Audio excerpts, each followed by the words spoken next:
Hi, I'm Gary Klaus from Genesis Rescue Systems. This is my partner Tim Grant, also from Genesis Rescue Systems. Today we're going to go over cross-ramming to create space for an entrapped patient in a T-bone type of accident.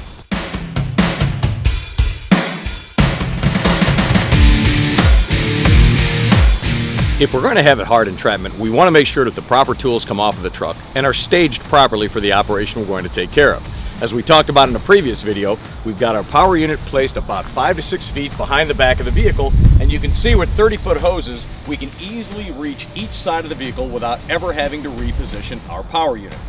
One of the big injuries that we find in any type of T-bone accident is a crush injury to the chest, where the patient has not a lot of room to breathe. So the first thing we want to do is expand that room to give the medics room to operate and also to give some expansion room for the chest. Now, we have a lot of people when we do these classes that the first thing they say is, well, I would cut the roof off immediately. The problem with that is if we cut the roof off first, then we destroy the structural integrity of the vehicle itself. Now, what we want to take a look at is patient compartment space. Now, fortunately, Cletus, my little rescue monkey, doesn't take up a whole lot of space, but if this were a live person, you would see that they may be compromised in between the posts of the vehicle or the post and a tree itself. I'm real big on do it once and you never have to do it again.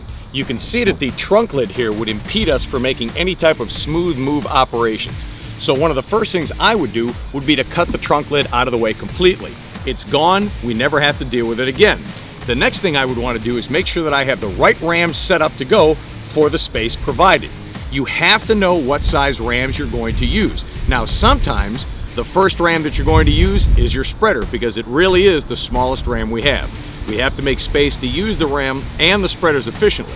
Now, if we take a look inside, we can see that our headrests may be the first thing that we have to remove. You can try to reach in and have them dislodge by pressing the little buttons. Sometimes they'll just slide on their own. Sometimes you may have to cut them out of the way quickly. You can see how the hourglass comes in very, very low. Looks just like an hourglass. So we want to get as much space as possible to get our rams and our spreader into position, keeping in mind the most important thing, and that would be patient position.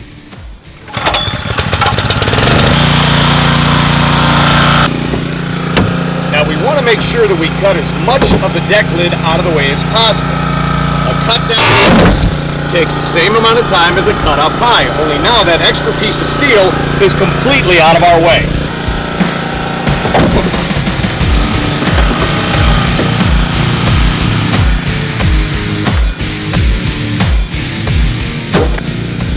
You want to be very aware of where the patient's head is as to where the blade of your cutter goes in, so the cutter itself doesn't slide into the patient's head or the back of their neck as you're cutting. One side is usually ratcheted in, the other side may be free. So cut one side, see if you can spin it, and then lift it out of the way.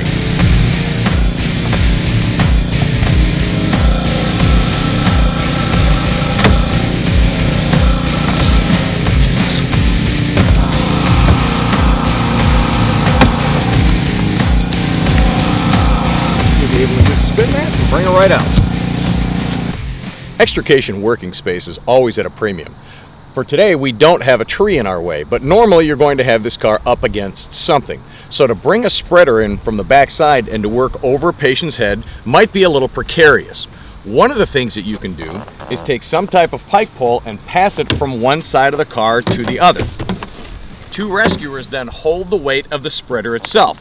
Your spreader operator can maneuver the spreader into whatever position he wants, and then your pike pole can hold the weight of the spreader itself. This way your operator concentrates only on operating the tool and not holding the weight of the spreader off of the patient's head.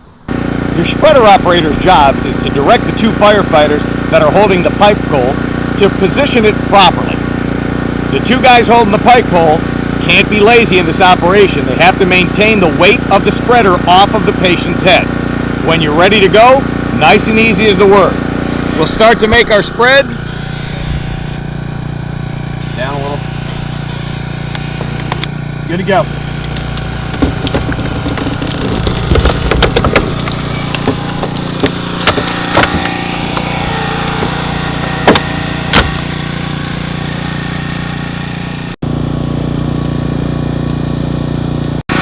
Your spreader operator has to be extremely careful because at some point your spreader arms will become so open that they may slip off the plastic. Remember, this is a game of just enough space that we need to get the patient out. Now, we always have people that say, well, what's going to happen when you take it off? When you displace a vehicle using the strong points of the vehicle, you'll see that a lot of that space will stay intact. Now you can see that the space that we made just by using our spreader to displace the B-posts has given us a lot of room to operate, but you can see how the window frames have bowed out. The window frames will not stay straight as the rest of the car does. They will actually bow and curve out in the impacted shape. This may create a problem for us because our heads may get caught in there or something else may get caught. So if your cutter guy's on the ball, or if you think about it, order your cutter guy to cut the window frames out as much as possible.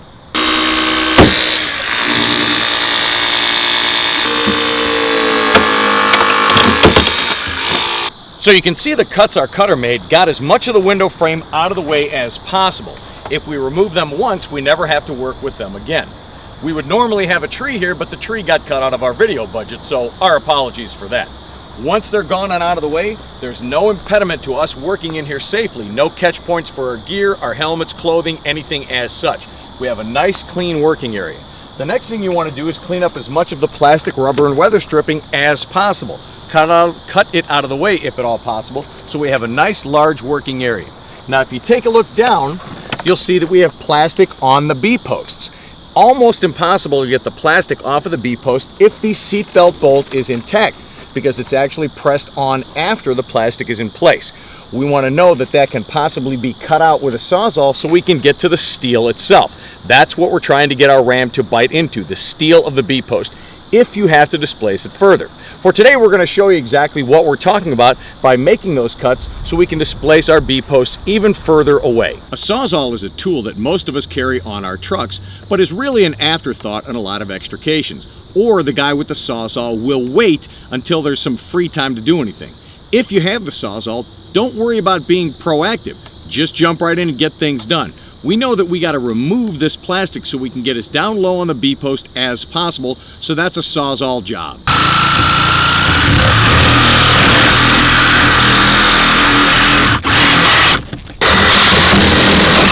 There you go. Now by cutting out the plastic, you can see on the passenger side a strong point. Anytime you have a bolt or additional steel, you have extra strength and rigidity there. That's the point we're going to shoot for to push our ram head into, because it's not only bolted on the outside here where you can see it, but there's also a support on the inside. Again, we want to come from a position of strength on everything that we do. When you put your ram into position, try to get your handle as horizontal as possible. It gives you the most amount of working room in case you need to put another ram in. Now, again, we're fortunate today that we don't have a tree here. You may actually have to take your pike pole long ways so your rescuer can hold up one side of the ram through the long axis of the vehicle. Go ahead.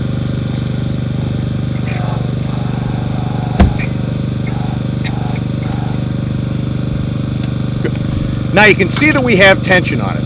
One trick that you could possibly use, depending on how short your working area is to take a pike pole from the back side to operate the mechanism. Using the flat end of a New York hook, you may just be able to operate, specifically if you're short on rescuer space. Now you can watch as the ram will move one side of the vehicle until it becomes stronger. It will then stop and then the other side will start to push out. You can see how one side has now become stronger. Now our passenger side is starting to expand. Now this may go back and forth 2 or 3 or 4 times depending on the strength of the vehicle and how far your push stroke is.